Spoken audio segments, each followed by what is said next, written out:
During the lectureship week, I had stepped into Old Chapel Hall, and the chairman of the board, John Law, stopped and said, "Hey, can we visit some in the morning?" And I said, "Well, I'm leaving tonight." And he said, "Well, let's just have a phone call sometime." I said, "Great." And so a few days later, he called and just wanted to bounce some things off of me about the presidential search. From there, hung up the phone with not really knowing what to think. Over the next few weeks came an invitation to come to a interview because I still didn't know if I would have what Freed Hardeman needed. But I just said, I don't want to waste your time.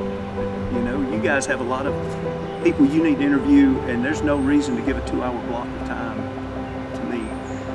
And so finally his offer was, "You're not going to waste our time, and we're just asking you, will you please come?" And so I did. That was mid-March.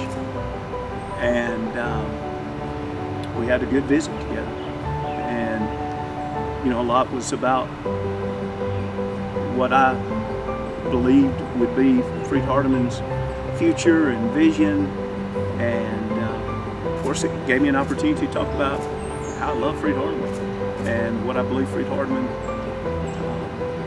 could even be in the future. And I don't say that toward anything negative toward the present. But any organization ought to be able to build on the shoulders of wherever it's been. You think over the last 50 years where Freed Hardeman's been, and really you could go back even, obviously, any time before that too, but I just think about with President Gardner and Sewell and Wiley, and to think what's been done here over the last 50 years is amazing. And we're not starting over, we're just building on that. And so I just enjoyed talking with them about that, and really left that day with, "Hey, that was good. Enjoyed that. That was good." And then and we thought it was over.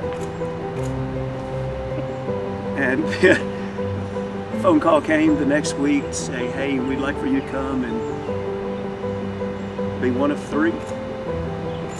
At that point, the process became real. Before, everything I felt was real, and everything that I loved was real. But then the process became real, and then so on April 20th, we came up Thursday evening and spent some time in an interview, and then on Friday the 21st, more time in interviews, and then the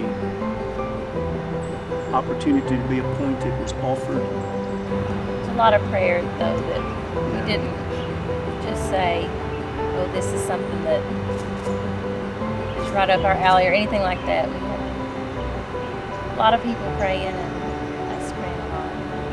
So it felt like when it did happen, it had to be something that we wouldn't. We love Mount Juliet, and such good people, and so we wouldn't leave them. We didn't think it was what God wanted, and that we could really make a difference here. And we sometimes say things like, "Hey, we're blessed with things we don't deserve," and this is one of those opportunities in life. There's no way that we deserve this opportunity, but we're thankful for it, and we'll do our best to do it for God's glory.